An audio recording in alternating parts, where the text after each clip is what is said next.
Albayanong Bateño, syempre nagbabalik tayo para sa panibagong music video reaction. At ngayon nga, syempre bibigyan natin ng video reaction ang kanta ng SB19 at G22, ating Pasko, music MV. Ito yung Christmas ID na handog ni Acer Philippines. So, syempre ang kinuha nilang P-pop artist, which is yung SB19. And syempre yung G22, which is, sobrang mga talented ang kinuha ng Acer na to para kantahin at mag-perform ng kanilang Christmas ID, which is yun nga, ito yung titled na Acer Ating Pasko music video. So syempre, wag na nating patagalin pa, at kung bago ka lang dito sa aking channel, make sure to subscribe and click mo yung bell para updated ka sa ina-upload nating music video reaction sa ating YouTube channel. So syempre, shoutout lagi sa mga subscriber ko and sa mga tumutulong sa aking channel. So syempre, wag na nating patagalin pa. Acer Ating Pasko by SB19 and G22. Let's go.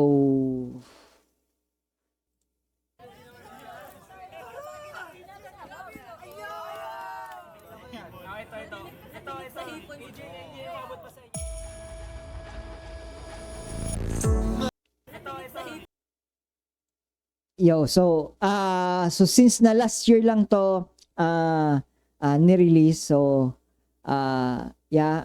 yung buhok ni Ken blonde pa siya dito, and then syempre yung G22, I always admire the talent and yung skills ng G22 pagdating sa pagkanta at saka din yung pag-rap nila. Men, sobrang talented ng girl group na to, men. So sabi ko nga, ito yung nasa at kung ito yung SB19, maihahalin tulad ko sila sa yung G22 is nasa almost level ng SB19. No hit sa fans ng cut that. And let's go.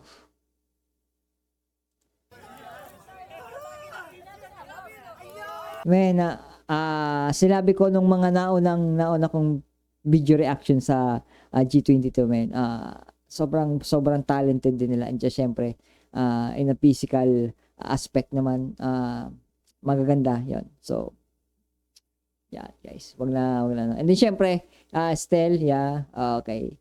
Asan si Pablo? Ito nakatago. Okay, so yeah, Acer, Ating Pasko, let's go.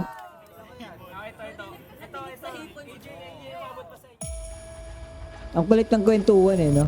Mga araw kay bilis naman, parang kailan lang. Teka, saan to? Sa Pilipinas ba to? Hindi. I think, it's either sa China, bandang China. Mga araw kay bilis naman. Men, syempre, sorry. Maraming pause ang video reaction na to. So, kung ayaw nyo ng maraming pause, ilalagay ko yung link ng original video sa baba. So, napansin ko lang na talagang yung bonding ng grupo na to, no? Sobrang natural. Parang kailan lang tayo'y nagsimula. Bawat oras binibilang. AJ! Magkasama kapag sabit ng Kapaskuhan. Mula noon hanggang ngayon, lumipas man ang panahon, basta't Jazz, Alfie. ika'y nariyan. Ang Pasko ay napupuno ng pag-ibig mong wagas at walang hangganan. Ikaw ang aking maligayang Pasko, pagmamahal mo'y liwanag. Okay, so, first of all, SB19 and G22, man, sobrang bagay, sobrang nagko-complement yung boses nyo sa isa't isa. Yun ang madalas kong sinasabi.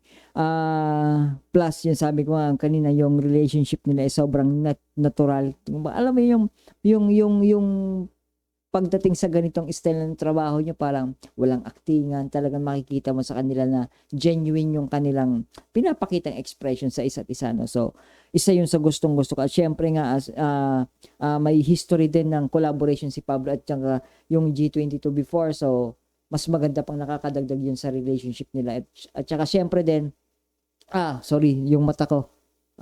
And then, tsaka syempre din na isa pa sa nakikita ko dito, yung boses ng individual ng G22. Yun nga kanina na mas bumabagay din sila sa kung ano din yung tone, yung texture ng boses ng SB19. So, sobrang sarap nila pakinggan. ng aking mundo. Sa piling mo ako'y payapat buo, hindi magbabago, ikaw ang aking. Man, imagine that. Man! Man, hopefully just sana ma-meet kita, just personal, nang makita man lang kita sa concert, man. Maligayang Pasko.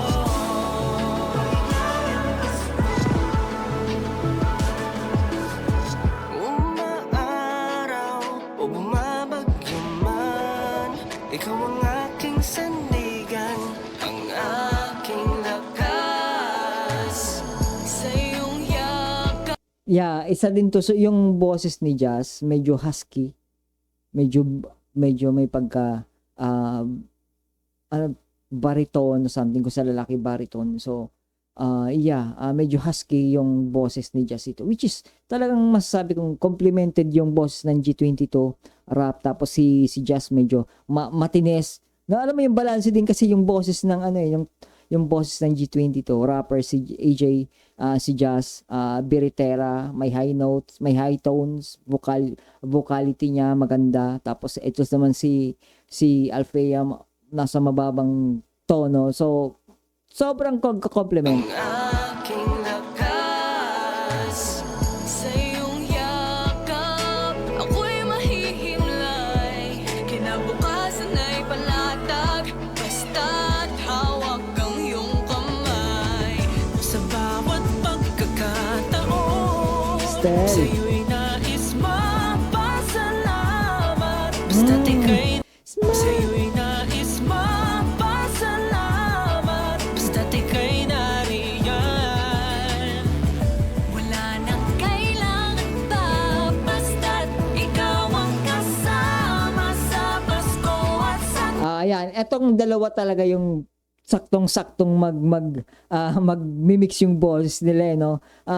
Nakita ko rin sa concert nila doon sa na parang may dungka, parang yun sa dungka yata na live performance nila sa Acer. May dalawang may something, may clip ako nakita na talagang ang ganda ng mixing ng boses, ang harmonization nilang dalawa, no? So, man, hopefully marami pa silang collab with G22.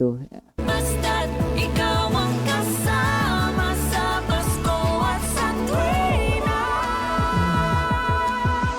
Ikaw ang aking maligayang Pasko, pagmamahal mo'y liwanag ng aking mundo. Sa piling mo ako'y payapat buo, hindi magbabago, ikaw ang aking maligayang Pasko. Mula noon hanggang ngayon, lumipas man ang panahon. Yeah, maganda din dito na yung ganitong style. Hindi lang yung pinakabuong music video, pati may mga raw footage sila na isinabay din nila, which is para sa akin magandang additional element doon sa pinaka music video instead of yung official music video. At least kahit pa paano may sila, may isiningit na mga clips and raw footage. Gusto ko rin yung ganong element, no? Lumipas man ang panahon, basta't Yeah. ika'y nariyan. Ang Pasko ay Gaya nito, no? Yung gaya niyan. No? So, syempre, yung mga behind the scene, yung mga behind the camera. tunog ng pag-ibig mo, wagas at walang hangganan. Ikaw ang aking maligayang Pasko, pagmamahal mo'y liwanag ng aking. Dinig mo yung may ang ganda ng epekto sa pakikinig, eh. Di ko alam kung ano yung sound, di ba? May ganon. Tapos, ang ganda niya sa tenga pakinggan.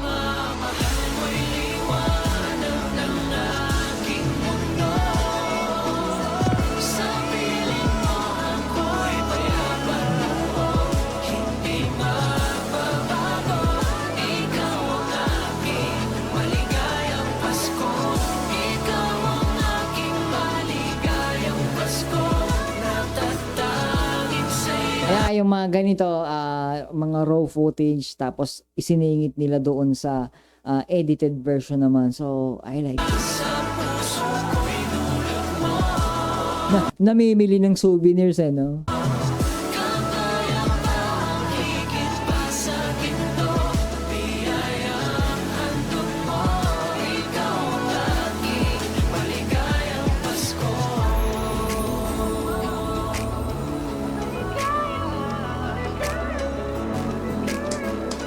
Yeah! Intel Evo. Tingnan mo. Alam mo yung kaya ako nasasabi na genuine talaga yung mga ngiti nila. Kasi yung mga ganitong ngiti, hindi mo basta-basta pwedeng sabihin na mapipeke yung mga ganyang ngiti yung genuine na ngiti. Tingnan mo. Tingnan mo si Stel yung ngumiti siya tapos tumingin siya sa it's either kay AJ or dito kay Alfea, di ba? Tingnan mo.